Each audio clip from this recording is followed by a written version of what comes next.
राम जी के नाम ने तो पाथर भी तारे, राम जी के नाम ने तो पाथर भी तारे। जो न जपे राम, जो न जपे राम, वो है किस्मत के मारे, राम जी के नाम ने तो पाथर भी तारे। नमस्कार, सिंप्लिसिटी विद रश्मि में रश्मि के साथ आपका बहुत बहुत स्वागत है। मैं फिर आ गई एक नए टॉपिक के साथ, आपके साथ ढेर सारी बातें करने। आज का हमारा टॉपिक ईर्ष्या है। ईर्ष्या यानी कुछ लोग इसे जलन कहते हैं, कुछ लोग इसे जेलसी कहते हैं। तो आज का मेरा टॉपिक ईर्ष्या पर है। ये एक बहुत भीषण टॉपिक है।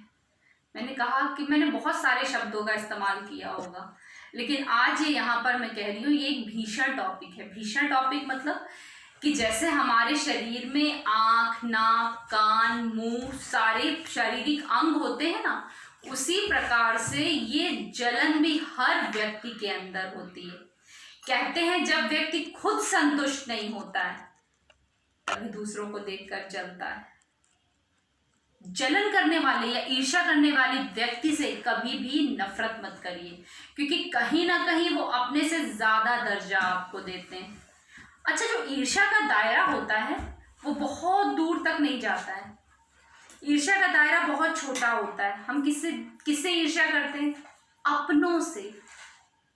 अच्छा, कभी आपने सुना है कि भाई फलाने मेरे मोहल्ले में हैं, उन्हें अमिताभ बच्चन से बहुत ईर्ष्या है, उन्हें ऐश्वर्या राय से बहुत ईर्ष्या है? नहीं, उन्हें उससे नहीं ईर्ष्या है, उन्हें अपने सगे भाई से होगी, सगी बहन से होगी, चचेरे ममेरे फुफेरे रिश्तों से होगी। ये ईर्ष्या है। ईर्ष्या का जो ईर्ष्या में सबसे बड़ी बात होती है वो ये होती है कि वो बिना दुख के दुख पैदा करती है। ईर्ष्या हमेशा दुख पैदा करती रहती, व्यक्ति को खुश नहीं रहने देती है। दूर किसी ने पेपर में हमने पढ़ा कि भाई किसी फलाने ने आईएएस पीसीएस निकाल लिया है, कोई बात नहीं, बहुत होनहार बच्चा रहा होगा इसलिए कर लिया उसने। लेकिन अगर तो पता चल गया हमारे रिश्ते में फलाने चाचा के फुफेरे के बुआ के ममेरे में किसी ने निकाल लिया है, हाँ बहुत पैसा है, लगा दिया होगा, कुछ कर दिया होगा, देखो भगवान ने उनकी सुन ली, हमारी नहीं सुनी, तो ये होता है ईर्ष्या। आपको पता है पेड़ पौधों में भी होता है।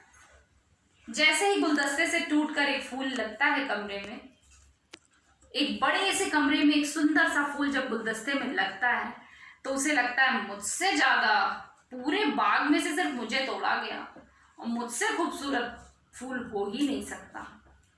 अचानक से देखते देखते उसकी नजर शीशे पर पड़ती है। उसे तो पता नहीं वो शीशा है, उसमें उसे एक और फूल दिख जाता है।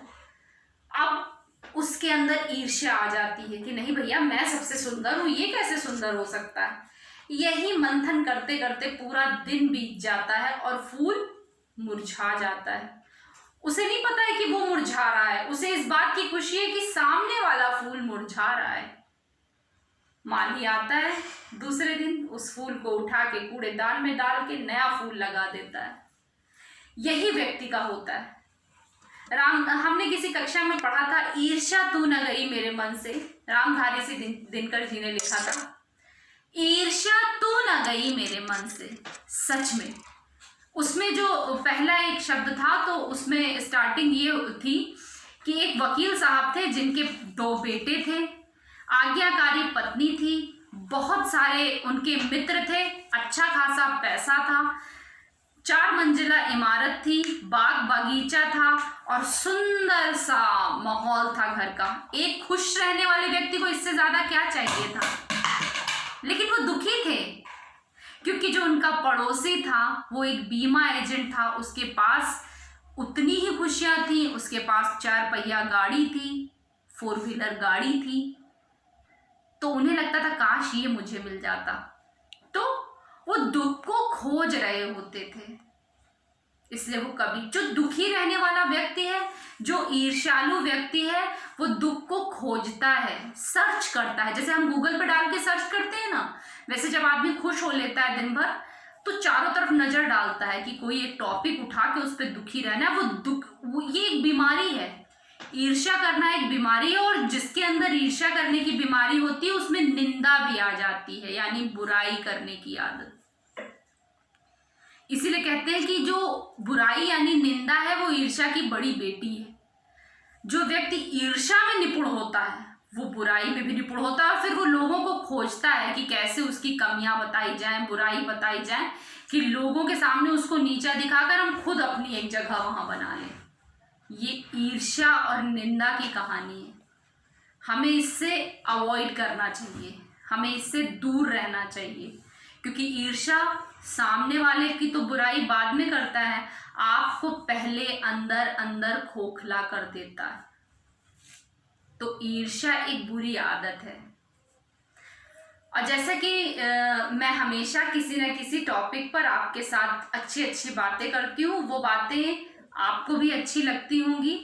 तो मेरे बहुत सारे सब्सक्राइबर्स हैं जो मुझे हमेशा कमेंट करते रहते हैं, लाइक्स करते रहते हैं, और मुझे बहुत अच्छा लगता है। आप किसी भी टॉपिक पे मेरी कोई राय जानना चाहते हैं तो वो भी आप मुझे कमेंट कर सकते हैं। और जिस तरह से देख रहे हैं कि कोरोना बढ़ता जा रहा है, तो इसलिए ईर्ष्या जैसी गंदी चीज़ों को छोड़िए, क्योंकि स्वयं भगवान एक शॉर्ट में प्रलय हमें दिखाने आए हैं। इस प्रलय को समझिए, किसी से भी ईर्ष्या मत करिए, मित्रता रखिए। अरे यार, दूसरों की जिसको देख के ईर्ष्या होती है, थोड़ी देर मन को शांत करो, उसकी अच्छी बातें याद करो, उसका कोई पॉजिटिव चीज़ सीख लो, बुराई करने का मन ही नहीं करेगा। ठीक है, चलिए फिर आज का टॉपिक यहीं ख़त्म करते हैं। नेक्स्ट एक बढ़िया टॉपिक के साथ मैं फिर आपसे मिलूंगी और आपसे फिर ढेर सारी बातें होंगी। और ठीक है, तो फिर आप अपने को सुरक्षित रखिए, स्टे सेफ, स्टे हेल्दी, घर पे रहिए, ज़रूरत नहीं हो तो बाहर नहीं जाइए। राधे राधे।